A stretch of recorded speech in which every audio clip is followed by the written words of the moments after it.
Kayla, Yeah. have you ever had a nightmare? Yes, all the time. All the time? Not all the time. I You have a have lot a of living nightmares. nightmare. You're just though. in a living nightmare. I Right am now. in a living nightmare Living right now. an awful life. I Yep. know. Yeah, that's awful. What is your? Do you have a reoccurring nightmare? Not really reoccurring. I had a lot as I think I have an overactive imagination. So there was I remember vividly like all the details of these dreams. So like one I remember as a kid like sitting. We had this like glass window, like big like sliding glass door thing, and the couch was in front of it. So I was like sitting up on the couch looking out into the backyard, and this like truck like came through the fence and drove into the backyard, and then the guy hopped out of a car and like lit a match and came and put it in my ear. And then I woke up. What? I know. That was going totally went in a different direction I thought it was going to go. At first I thought you were going to fall through the glass window, and then I thought you were going to see something like, bad happening in the garden, and then I thought the truck was going to go around right through the house. But no, he came out and put a match in your ear.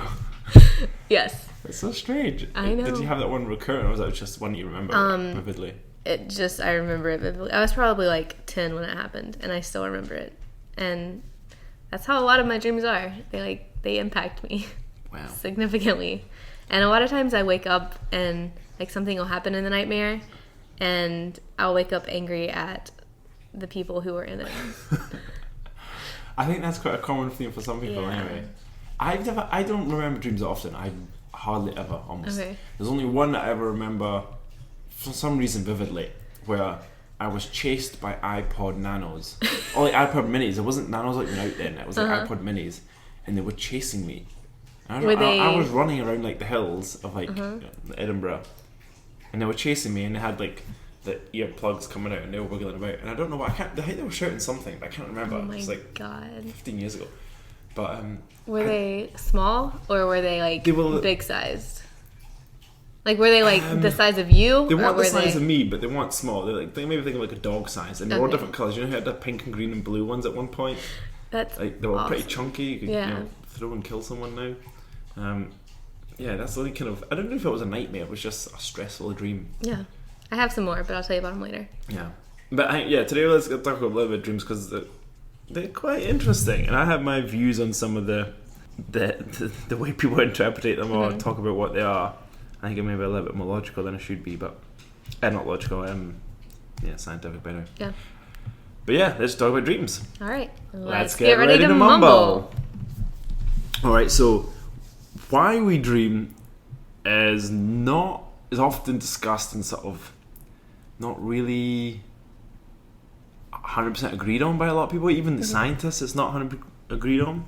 But we can agree on what a dream is, if that makes sense. So like, a dream is a succession of like images and ideas and emotions, and sometimes even just sensations where and they're involuntary. The mind is during a certain stage of sleep, typically during your REM, your rapid eye movement stage of sleep, and that these images and stuff happen, and the purpose and content isn't fully understood, as we've just described through ourselves. And it's often a big part of like scientific speculation. As I said, no one really quite knows why we do it, how we do it, or what it means.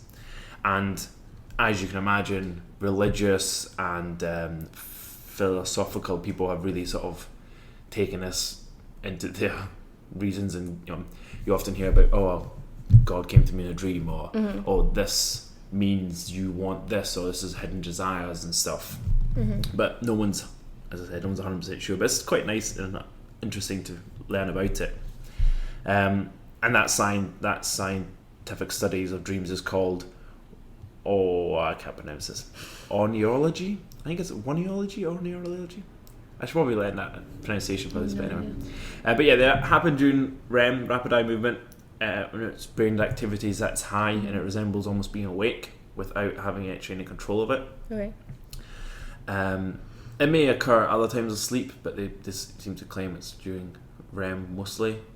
But the dreams that don't happen within REM aren't as memorable or vivid, apparently, just because your brain's not at as much heightened state. And the length of the how long do you think a dream normally lasts? Anywhere from like 2 minutes to like 10.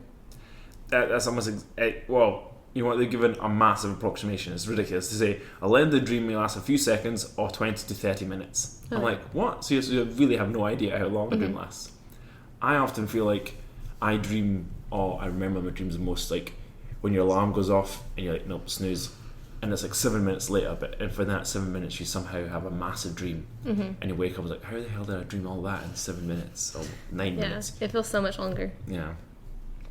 Now they say if you're awakened during your REM sleep, so if you're in the middle of that cycle and you're awake, that's when you're most likely to remember the dreams. If you all want to remember your dreams, that's a good way of doing it. And I often say, as soon as you wake up, write it down, and then you'll be able to relay some of it later a bit better. And apparently the average person has 3 to 5 dreams per night, but some can have more, some can have less. Whether you remember them doesn't mean you don't have them, you just don't remember them. Dreams tend to last longer as longer the night progresses, so you know, the later and the closer to the morning it is, the longer the dream typically will be. And you'll typically have about 2 hours worth of REM sleep, so potential dream time within an 8-hour sleep cycle. So that's essentially what dreams are. Okay. And now where they come from or what they are is totally different. I think. What do you think dreams are? I think it's a mix between like everyday things that you encounter and like situations that you encounter, and kind of like your brain just trying to figure that out. And, like, I don't know. So you think it's your brain trying to figure things out? Just like piece it together, make things make sense. So there's, as I mentioned, there's people think they're religious, some people think they're neurological, and some people think they're psychological. The psychological things are quite interesting because you've got people like Freud, and there was another one, Noonan? I can't remember. Some other people who have got like the sort of, who agree and disagree with a lot of what they could be. Now Freudian believes that your dream is like a suppressed feeling, almost like an instinctual feeling, and obviously because it's Freud, he thinks it's to do with sex or whatever. So every time you have a dream and it's like a sexual fantasy type dream, it's your body saying that's what you want, but the other parts of your brain are sort of trying to squeeze it in.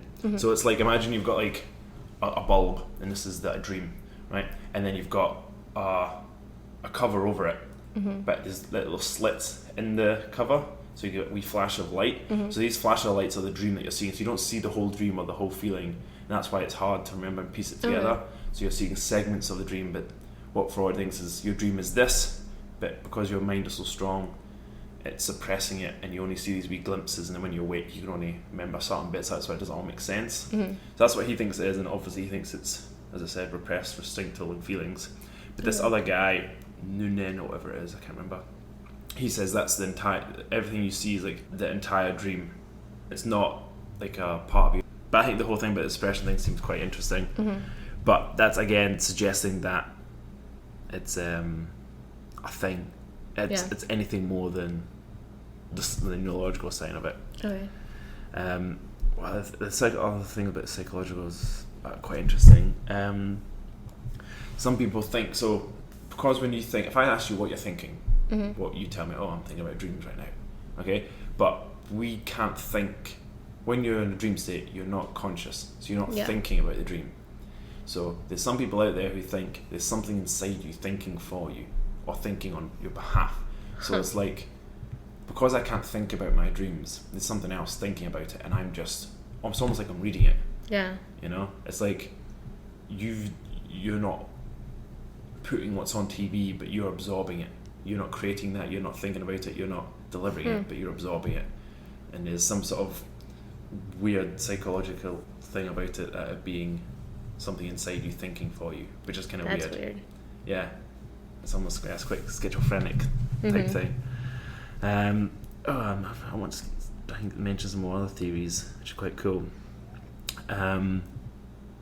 So there's some people. There's one guy called Frenches, who believes that dreams are you trying to communicate something that has not been said outright. So it's something that your brain is maybe feeling or thinking, but you haven't said it, or you've not maybe puzzled it together. So it's your brain trying to tell you that, but I don't know, sticking matches in your ears really relates to that.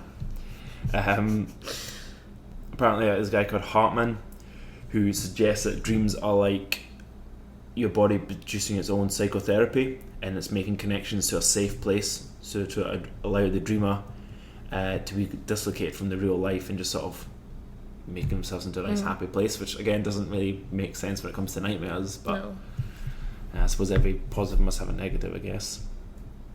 And so it gets a little bit more spiritual when you Bergy and De Gracie have suggested that dreams may function in a part to recombine the unconscious elements with the conscious on a temporary basis, in a process that they call mental recombination, and it's to sort of, in an analogue with genetic recombination of DNA. So like, I don't know, it's them combining what you know now and how you are now with past DNA experiences and stuff, which again doesn't really make too much sense to me. But and one what's probably one it's quite a common one, that the visions occur, or the dreams occur to us, are more often not things that we have concerns about during the day but haven't had time to, as I said, to problem solve. Okay. And they may not come into the exact same way as we thought about them, but if you're worried about something, it tends to show up at some point. Yes. But yeah, there's some of the hypotheses that people have, and I guess they make sense. Yeah. Yeah. I can see. So I know I interrupted you when I was saying, what do you think dreams are? But so you think they are? I think that there are a bunch of different things, but I think a big part of it is the like things that you interact with during the day and just like are processing them at night. Mm-hmm. I think you're probably right. Oh, there's some more stuff about Freud in here, but yeah, you're probably.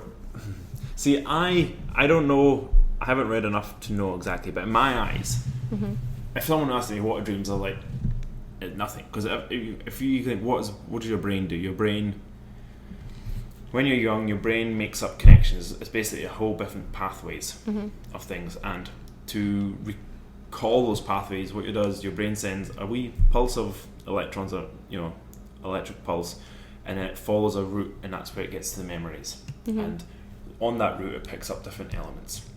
Now, I think your brain needs to stay healthy in the same way that you make sure the roads are healthy, or the way you think that, I don't know, anything else kind of links together has to stay healthy. You have to keep using it. And I think it's your brain sending the signals through different pathways that may have not been used before, or maybe have just been used to make sure they're fresh and working. And therefore, when you fall asleep, your brain's like with all electrons, and it's picking up, making sure all your connections are working, and then somehow your brain just puts together this weird ass story. So some of it will relate to things that you know right now, and then some of it will be about a person you met 20 years ago that you don't know anything about, or you can't remember anything about, but somehow your brain does. So they'll bring back in your childhood memories, but they'll mix it with that guy you met at work, and then the food you had last night, and then something you're worrying about, and it'll combine to something strange. Potentially, I don't know why iPod Nanos come into that, but again, it's that's part of what I think it is anyway. Again, that's just my thoughts. I don't know if I'm assuming some scientists must think that's the same, because to me that makes sense. That makes sense. But I don't know. I guess if you're worrying about something before you go to sleep, especially though, you're firing those neurons over and over and over and over. And you're already thinking about it. So then when you go to sleep, maybe I think, okay, well, let's start here because we know this works, and then go from there. And that's where it probably plays into that. Yeah. What's the strangest dream you've had? Like one that's like totally subreal. Not subreal. Real. Subreal? No, what's... the strangest dream I've ever had was I was a hamster. Done. That's it. And I was in the hamster ball. Amazing. Running around. Do you know where you were running around, or were you just running around as a hamster? Were you actually a hamster, like on four legs with big cheeks, or were you just in the ball? I don't know. I mean, I could just see it as like the hamster in the ball. So see, that's so interesting, because you wouldn't know what that looks perspective-wise. You wouldn't know what the feeling looks like, but somehow you've developed that in your head. It was insane. See, that's kind of cool.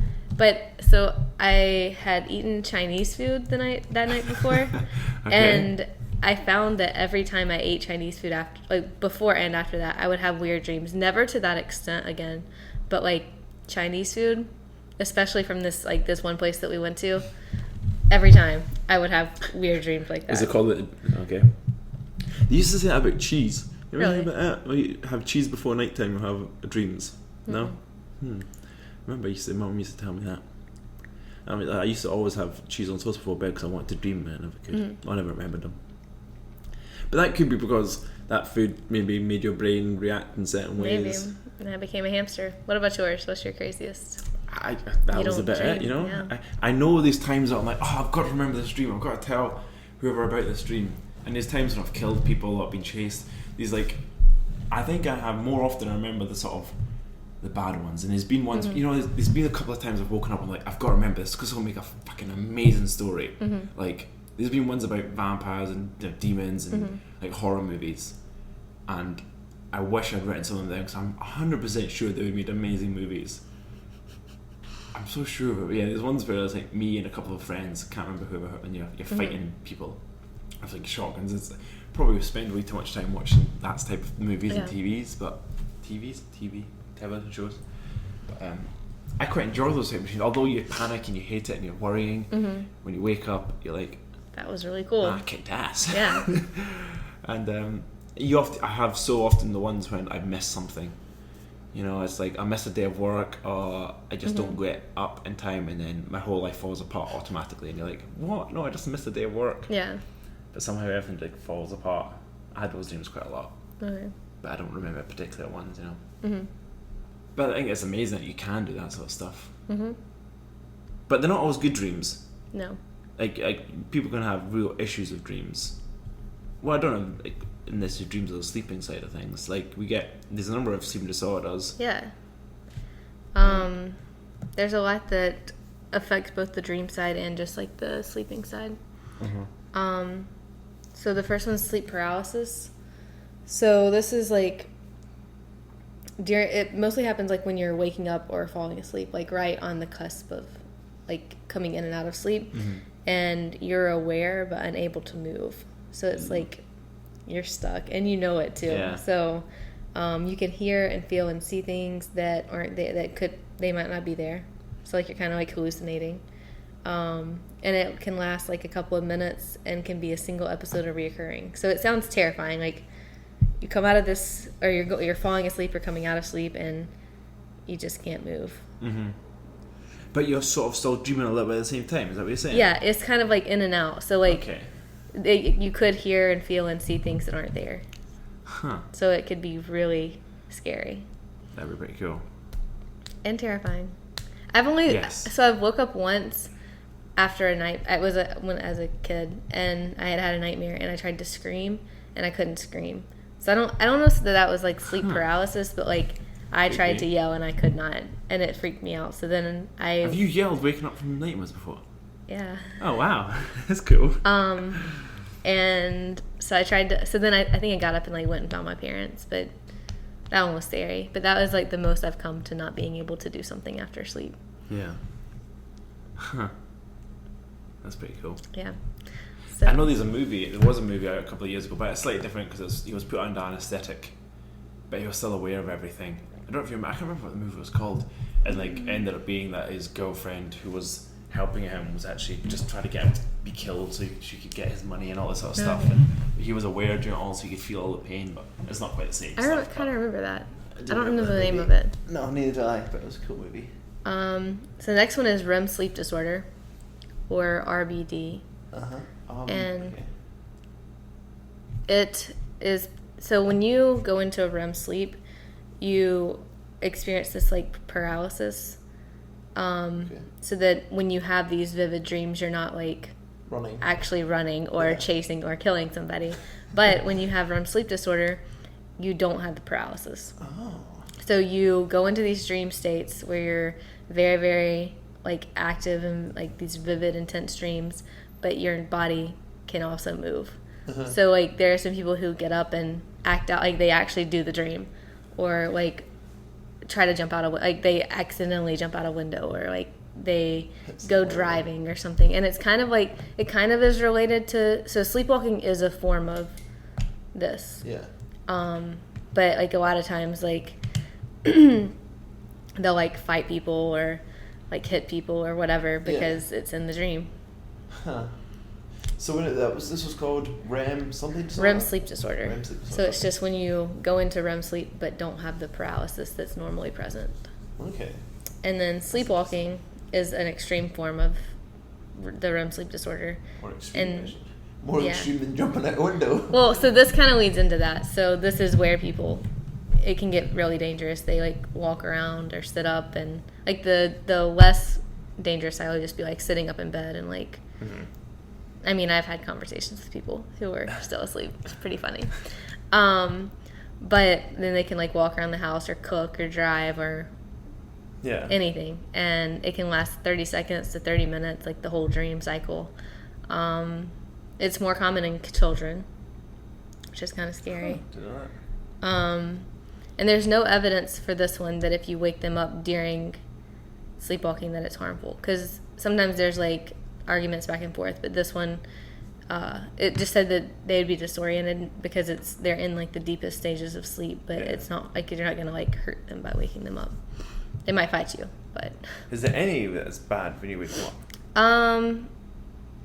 Night terrors is more like you don't really want to wake them up. Huh. Why is that? What is a night terror? Because you hear I've heard quite a lot about night terrors recently in like media, but I don't actually know what they are, and I don't know if it's because of like trauma or if it's just people getting without trauma. Okay, so real fast. So a few other sleeping disorders are insomnia, like restless leg syndrome, sleep apnea, narcolepsy, even like teeth grinding. So those all impact your sleep. And sometimes when you can't sleep, narcolepsy is when you sleep just randomly fall asleep. Mm-hmm. Yeah. Okay. I don't really know that most of those impact dreams. The first three definitely impact your dreams, but those are just more sleep things. So nightmares versus night terrors. They're different. Nightmares are dreams that happen during REM sleep that are vivid and disturbing and just scary. Mm-hmm. During nightmares, you usually wake up after a nightmare and you can say like I dreamed about like my fire in the ear. Like I immediately knew what happened. Like I still remember it, and it happens in both kids and adults.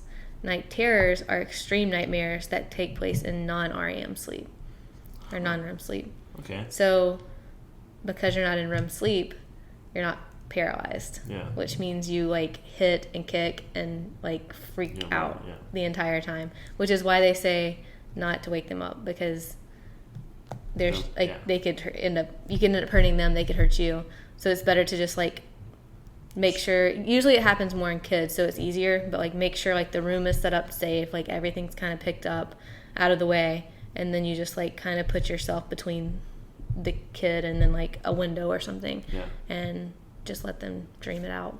Mm-hmm. And does that cause emotional problems, or is it just literally just a dream? Like, it's just a nightmare. It says that for the most part, no. Also, because it's non-REM, they don't really remember them. Like you'll have this night terror and it's terrifying, but then the kids wake up and they're just kind of confused. And so like with nightmares, like as a kid, like if I had a nightmare, I had to be like comforted to go back to sleep. But with night terrors, you don't, because you don't know what happened. So it's just like you wake up, you're kind of confused, and then you just go back to sleep. Huh. Yeah. See, because the name itself sounds like they're worse than they are. Mm-hmm. And I think they're portrayed in the media slightly different to that. Mm-hmm. Like I'm sure like one of these paranormal activity movies has got something about night terrors. Probably. And they're like, I know in the end it ends up being possessed, but it suggests that the night terrors are really affecting the little kid and stuff, but apparently not. I mean, it affects their sleep because but it doesn't affect them mentally as long as they're worried about being chased by Freddy Krueger. No. These can also be like with sleepwalking. They can combine with sleepwalking, and like I said, like they can be pretty bad, do everything. So I think that part of it could be scary. Yeah. But also, so they typically happen around this, like you can have a pattern with them. So like if your kid starts having them, you can start seeing a pattern, and then it said to just go wake them up like 10 minutes, 15 minutes before the usual time for the night terror. Yeah. And then like just waking them up and then putting them back to sleep usually breaks that. Yeah. So. Okay. Yeah, they're not as bad as I thought they were. What else about them?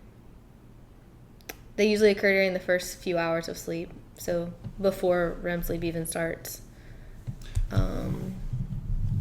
If you fall asleep quickly after an episode, you're likely to have another one. Oh, so keep them up for a bit. Yeah. Oh, and this is kind of creepy. Their eyes can be open during. Yeah, that'd be creepy as shit. But they have no idea what's So going bad. on. And they could shout, like kick, scream. Yeah. Just like a panic attack. I suppose if you don't know what's going on and you see a kid with his eyes open having a panic attack, You could think they're possessed. and then suddenly wake up and they're like, what's going on? Yeah. Yeah, that'd be creepy as well. Yeah. So maybe it's more terrifying for the person that's witnessing it. Yeah. What do you think some of the most common nightmares are? Well, it must be the typical ones about being chased or being killed or... Well, I don't know, just being like naked in front of a crowd kind of is a nightmare. Yes. And the flying, falling, the... I don't know, sort of missing something, being late for something, I don't know, being cheated on, all those sort of things. Those are... So the most top 10 common ones were your teeth falling out. Oh, yeah. Have you ever had those? No. I hate those dreams. You have them? All the time. Yes. I think it's because I grind my teeth. And so, like, if I'm grinding my teeth, I have a teeth falling out dream. Alright, since you've got them going, let's talk about apparently what they mean. Okay. What do you think the grinding the teeth one would mean? I don't know what it means. I just know that I've been grinding my teeth at night when that happens. Do you wake up with sore teeth? My jaw is sore, yeah. I remember one of my friends went to the dentist a couple of times and he says, do you grind your teeth? I was like, no. I was like, I think you're grinding your teeth when you're sleeping. And he's like, what? And then I ended up having to get like a kind of like a retainer, but not just something grinding the teeth, like a gum shield. Yep. I'm supposed to have one, but I don't do it. But yeah, so dreams of what were your experiences of it?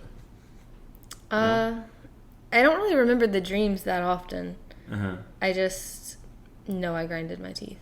So apparently it's the typical ones of the teeth falling out are scenarios that tends to either crumble into your hands, they fall out one by one, or like it's just a light tap and you just kind of go.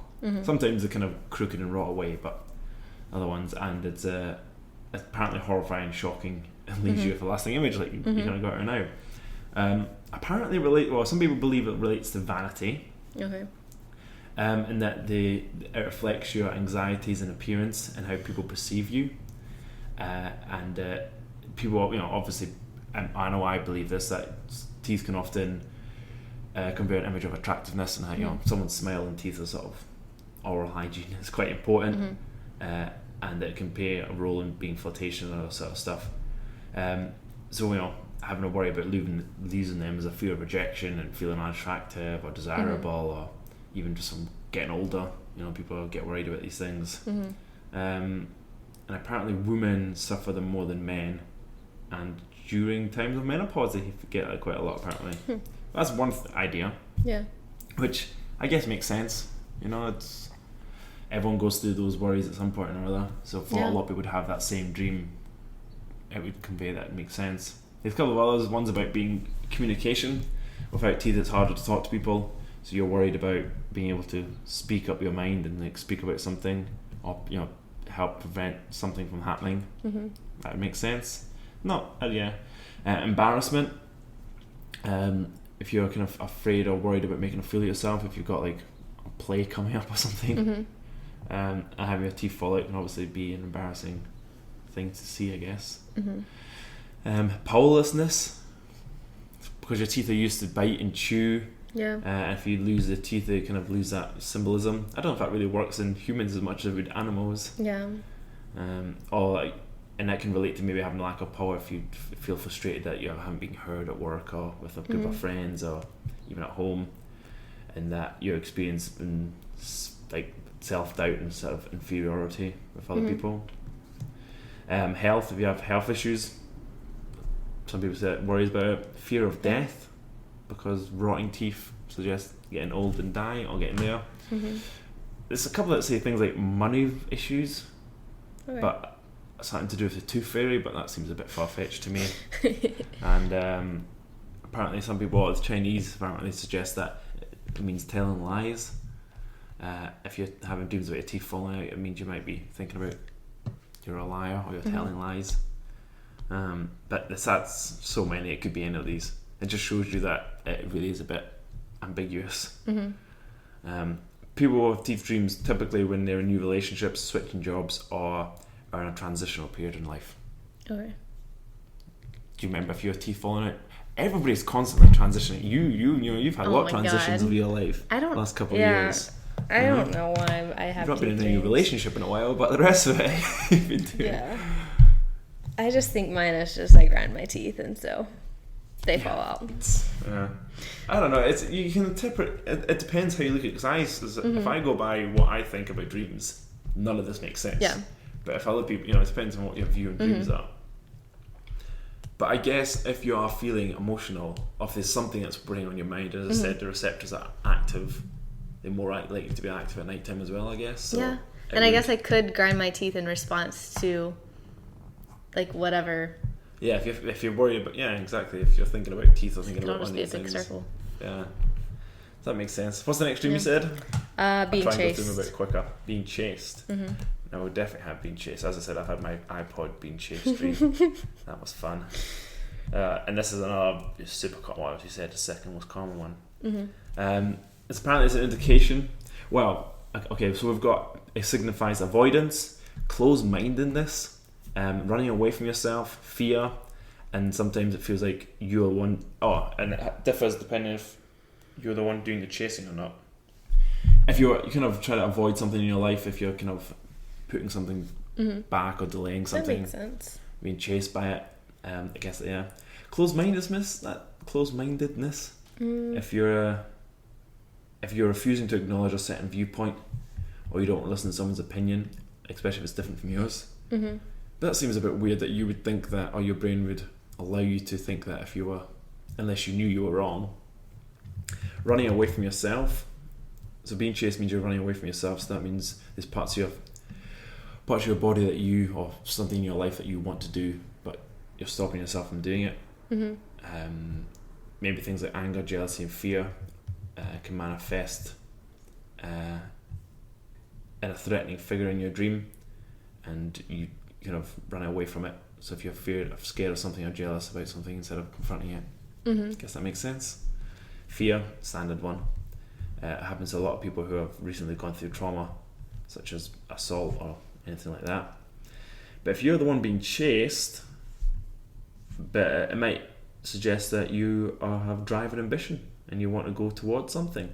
Okay. And if you haven't started it yet, try to push you towards it. So always try and be the chaser, not the chasee, I guess. Alright. That makes sense. Mm-hmm.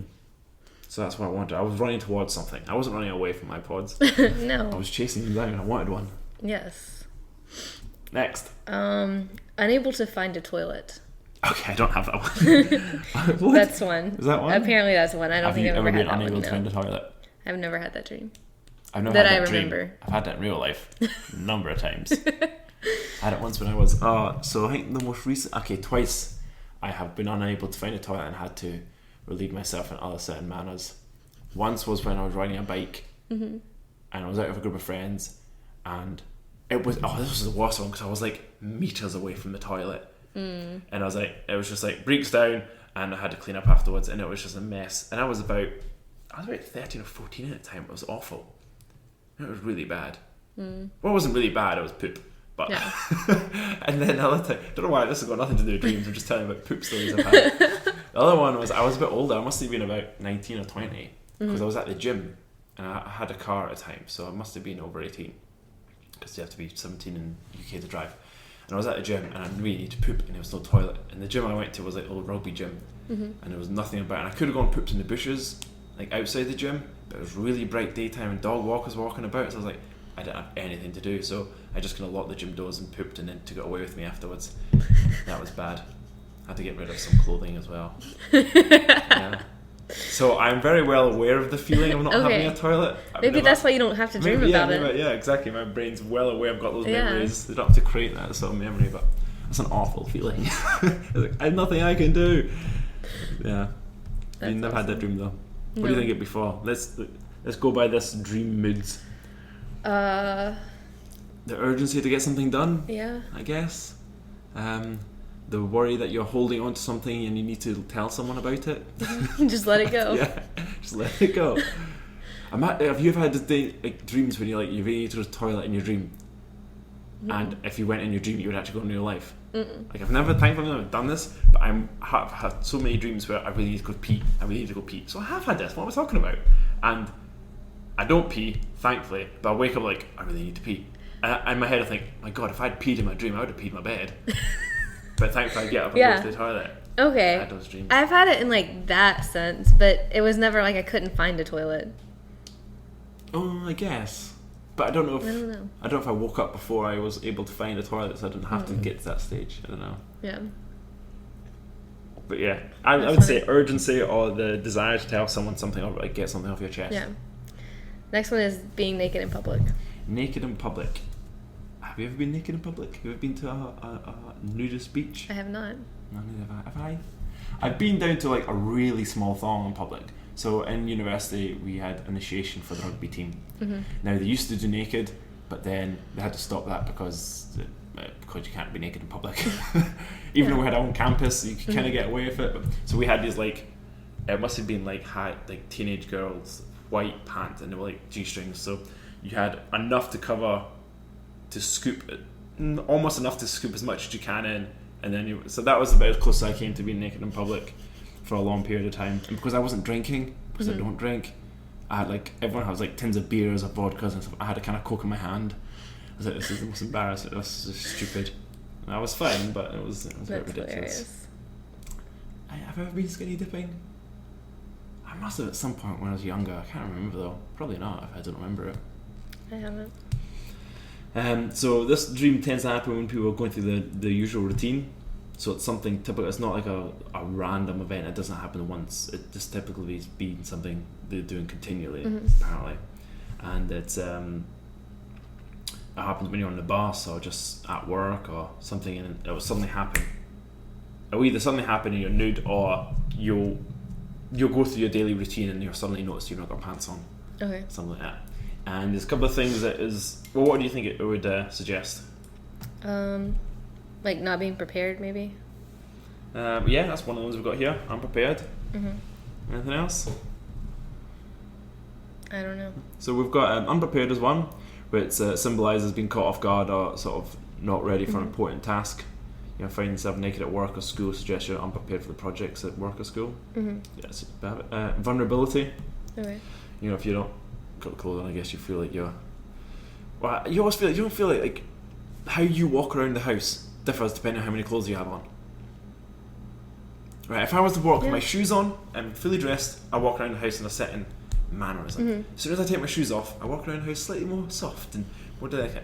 If I take my top off, I'm a little bit more sort of like, yeah, I got my top off, yeah, cool, but it's not like I'm not ashamed of anything. As soon as you walk around the house naked, you're tiptoeing about and you're letting it's almost like a speed run. Yeah, you're trying to run between breaks and the doors and stuff. Yeah. Is that just me? No. Very few people walk around the house naked as confidently or as comfortable as they do in full clothes. Yeah, you're right. And it's strange. Yeah. Or like you've got a towel around, you're hopping around as well, like you're some sort of fairy ninja. It's weird. I don't know, it's just... Very ninja. There must be a comedian with a sketch about that, because that seems like a really thing to talk about. So vulnerability, fear of exposure. So if you're hiding something from someone, it can suggest that you don't want to be exposed if you're lying or holding a lie or something like that. You've got some concealment from clothing. Insecurities, that's kind of straightforward, I guess. Arrogance, I really thought it was arrogance, but some dreams where you find yourself naked maybe pointing to you having arrogance in some waking situation. So you have a tendency to look down on people, and by stripping you down to your being naked, it's suggesting that your dreams are trying to humble you, which kind of takes you back into something else thinking for you. Because if you're arrogant, surely you wouldn't have that humbling requirement. So freedom of expression. So people who feel like they're being held down by the man feel like it can be expressed by being naked, and they want attention. If you want attention, sometimes you get naked. So maybe the wrong attention, but it's attention. Yeah. All right. So someone who doesn't feel noticed or is noticed for the wrong things. That's cool. Next. Being late. Being late. I don't think I have this one, but I've mentioned to you I have this one all the time. What do you think that one means? Mm, Being late. being scared of like disappointing, maybe. Yeah, I think being scared of disappointing probably is a big part of it. I don't really have this one. So you think you don't disappoint anyone? No, I have it in other ways. I think disappointing people is definitely a big probably part factor of why I have it. Yeah. I do feel like I try to not disappoint, even though I don't necessarily do the things to not disappoint. I do have the fear of disappointing people. Okay. Which is maybe my own fault because, as I said, I don't necessarily do the right things to not do that. But it happens quite a lot. That's probably my most common dream. Okay. Oh, I don't want to disappoint people. What's the next one? Unprepared for an exam. Oh yeah, well, we've got to fail the test here. Yeah. So, and it's almost exactly as you said. It's being unprepared for something. It doesn't necessarily mean the test itself, but anything. A fear of failing can be a similar thing. If you've got to come up, a lack of confidence, just in general life. Setting goals too high. So if you set yourself to win an Olympic gold medal, but you've never swum before, that may be a bit too high. And then you don't like being scrutinized, or like you don't like going to work and someone scrutinizing your work or something like that. Yeah, it can be quite depth. But I've never had this one. I don't think I've never failed the test. Booyah! Have I ever failed the test? I don't think I've ever failed the test. Good. I have, but I've never had this dream. Yeah, I've failed on it. Yeah, I got like a D at like a non-important module at uni, and I suppose in most places that would be considered a fail, but I didn't have to resit it, and it didn't affect my grade. So I was like, okay, that's probably the worst case. Bloody MATLAB. Do you know what MATLAB is? You probably wouldn't. Any engineers listening probably know what MATLAB is, and it's like a computer program where it's basically it's a way of typing like C++ or Fortuna or any of these type of things, but it sucked. I hated it. I don't know why. It seems so simple when I look back at it now, but I couldn't do it then. Next. Flying. Now, I've never had a flying dream, and I don't see why it's a nightmare. So I was wondering if this is like flying, like people are scared of being on planes, and like the dream is like a flying, like something happens to the plane or something like that, or if this is like you got a superpower and can fly. Because I've definitely had that dream. Well, you have a superpower and you can fly. Yes, but I have never had the like being scared on the airplane. So I guess that if this is nightmares, I think it would probably be like the scared on the plane. Scared on the plane, like something happens while flying. Well, I've got it the other way. I think that you're flying, like your way. I've not got the I don't know about the fear one, but what do you think the flying and empowered flying one means? Is it like a negative thing? Well, no, most of these are positive, I would say. Okay. Like that you can do something that you didn't think you could do? Yeah, that kind of works this a little bit. So we've got control. You just, you feel like it controls you on top of all situations right now, which very few people would have that, I would have thought. A new perspective on something, if you've been enlightened or sort of horizons being broadened. Freedom, if you feel like maybe you've finally got rid of that crap job or that crap boyfriend, or no longer living with your parents, something like that. Spiritual connection or something. I think a lot of people consider flying to be quite spiritual, I guess. So, escape. If you feel like you need to escape or you have escaped. A lot of people, if you feel trapped, you get these dreams of escaping, I guess. However, there's one that's an inflated sense of self. So when you're flying, you may feel like you're a superhero. You feel invincible or undefeatable. And perhaps you think you're better than everyone else, and you have a tendency to look down on others. After all, you're flying. I highly doubt that was your superhero flying thing. But apparently that's why would your brain tell you something that you don't obviously feel when you're awake? That doesn't make sense to me. Apparently some people have a dream where they fly backwards. Which would be strange. It's apparently that's them reminiscing about their life. Okay, yeah. So you probably get that when you're a bit older rather than young age. And if you fly fast and high, you're confident. If you fly low, then it indicates you're content with the pace of your current life. Okay. Again, this is all speculation. So you've had flying dreams quite often. As a kid, I had them a lot. Yeah. Yeah. You had big goals. You had dreams. You get free and you want to escape one another. Probably the second. Falling. I've had one or two of these for sure. Only one or two? Yeah, can't remember them much, but I've definitely had them. You had a lot of them. You've never like I have them all the time where you I have like them when, slowly. Yes. But I don't think that's a dream of falling. I think so. I've heard that that's a reaction. Really? So when we were monkeys or lesser beings, we would sleep in trees. Yes. And if you would fall out of a tree, you'd have to go and grab to stop falling. So I've heard that if you're falling asleep and you're in an uncomfortable, unknown situation, you might kick. Because I used to do it a lot when I was sleeping in my girlfriend's bed. My girlfriend, and I would kick. And that's because I feel like I was sleeping in an unknown area. I hardly ever do it in my own bed. Or I would do it when I'm in a chair on someone else's bed. And therefore, it was me sort of being unused to environments, so I'd try and grab a branch so I don't fall off the tree. That's what I've been told it's for. Whether it's not or not, again, it's probably speculation. But I think that's... Because as you said, we don't dream in that first instance when we're falling asleep. But... I've also heard it's if you're like falling asleep too quickly. Your body will do it. That makes sense. I probably do that twice a week, 3 times a week. Like, it's all the time. What did you say? Because they gave a reason for Inception. I can't remember. Because remember, that's what they used to wake you up. Like a falling motion. So have you ever had like a falling nightmare where you're like falling down an endless pit or... No, most of them are just like right when I'm going into sleep. Okay. Because the ones, I think this one's a common dream where people fall off a cliff or a building, a rooftop, airplane, all these sort of places. And you always wake up before you hit the ground. You never hit the ground. You never actually die or anything like that. You're either constantly falling or you wake up beforehand. And what do you think those are for? What do they think they're suggesting? Lacking control. Yeah, that's the first big main one. Loss of control. You have no control, nothing to hold on to. You're overwhelmed by something. You're just, whether it's school, environment, relationship, you're just falling. Insecurity. Almost all dreams seem to suggest insecurity of some sort. Reckless behaviour. If you think you're making some bad decisions, your brain's like, hey, no, I'm going to let you fall for 8 hours. Apparently it suggests sex. I don't quite know. It's maybe a Freudian theory that you verge on sexual urges or impulses. I don't quite get on that falling one. And falling is a result of psychology. I don't quite get that. Yeah, I don't either. I get that. So here we go. This is the psychology. Physiological. That's what I'm trying to say. Okay. The physiological changes within the body when you're falling asleep may actually trigger a falling dream.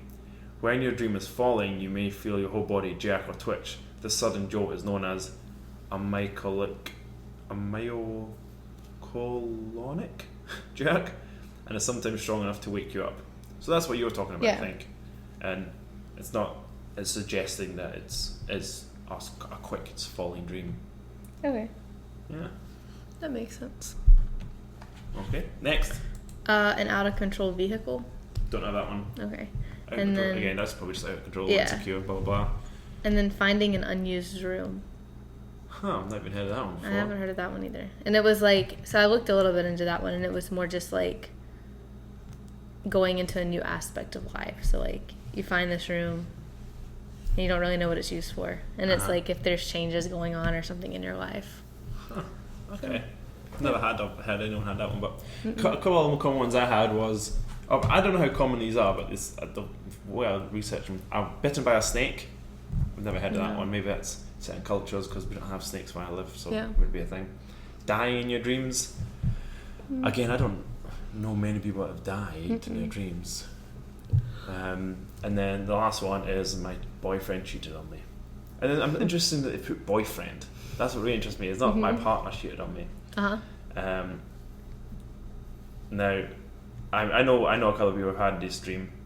Other people in general, and I don't think I've had it myself.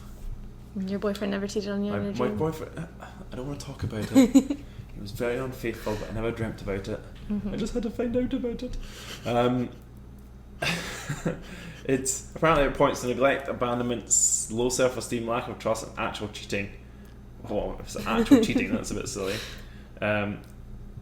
Which again is, I guess, makes sense. As soon as you have, it's basically not being in control of something. Yep. And someone that you you're kind of feeling part of is doing something wrong, but it doesn't necessarily mean, as in, this is one of the ones you can wake up and be angry with the person lying next to you. Yes. And it can ruin your day. Yes, it can. Very real. It's quite funny. I know I've had that happen to me.